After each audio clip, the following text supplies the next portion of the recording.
হরিদাস ঠাকুরের নাম পূর্ণ হলো। দেখছে লক্ষ হীরা বসে রয়েছে। একই লক্ষ হীরা, তুমি বসে রয়েছে তো কি করবো?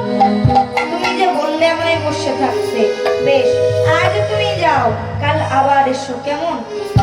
ওমা, লক্ষ হীরা পরের দিন আবার আসছেন। কেমন ভাবে? আজ আর অত সাজেনি, কিছু গহনা পরেছে, কিছু গহনা রেখে দিয়েছে, মাথাটা হালকা করে বেঁধেছে, তারপর চলে গেল। আজ আর কিছু বলেনি। হরিদাস ঠাকুরের নাম গাইছে, পিছনে চুপ করে বসে সেই নামের সাথে সুর মিলিয়ে নাম গাইছে। হরিদাস ঠাকুরের নাম পূর্ণ হলো। একই লক্ষ হীরা, তুমি কখন এলে? আমায় তো কিছু বলো। ঠাকুর, তোমার মুখে হরি নাম শুনছিলাম, কি ভালো লাগে ঠাকুর। তাই নাকি? ভালোই হলো, তুমি আজ যাও, কাল আবার এসো, কেমন? আজ লক্ষ হীরা বাড়িতে ফিরে এলেন। ওমা, আজ আর সাজেনি, কি করেছে?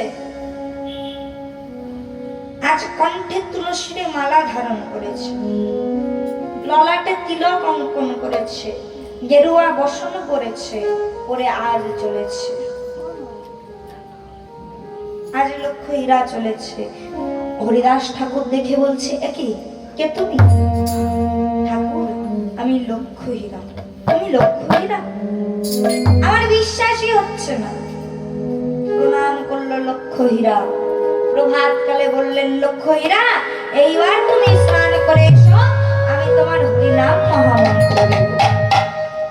লক্ষ হীরা স্নান করে এলে, কর্ণে হরিনাম মহামন্ত্র দিলেন। তারপর বলছে যে আজ থেকে তো আমি তোমার গুরুদেব হলাম, তো গুরু দক্ষিণা দিতে হয়, তুমি কি দেবে? তুমি যাচ্ছ। তাই সারা নগর হতে ভিক্ষা করে এসে যা কিছু পেল তাই দিয়েই দিল। আর বললো, লক্ষ হীরা, আজ তুমি থাকো, তুমি একদিন না একদিন যুগল রূপ দর্শন পাবে। এই বলে সেই ছোট্ট মাটির থালা, মাটির ভাত, ওর ছেঁড়া কম্বল দিয়ে গায়ে জড়িয়ে নিয়ে হরিদাস ঠাকুর চলে গেলেন নিজ উদ্দেশ্যের পথে। জয় জয় ভক্তবৃন্দ গৌর যারে প্রাণে, জয় জয় ভক্তবৃন্দ গৌর যারে প্রাণে, কৃপা করে করা করে ভক্তি দান, কৃপা করে করা করে ভক্তি দান। এই কৃপা করো হে, কৃপা করো, এই কৃপা করো হে, বদল ভরে গাইতে পারি, এই কৃপা করো, আহা বন্ধ বলে গাইতে পারি, এই কৃপা করো,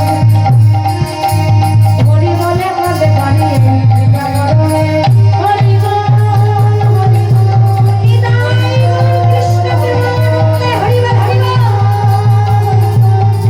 হরি বল, হরি হরি বল। আন্দোলনতলা নিবাসী ঈশ্বর তারণ হালদার তার ছেলে ভরত হালদার 20 টাকা পুরস্কার। ভক্তয়ারে ভগবানে মিলন হইল গো, মিলন হইল। কেবলকে চলবারে,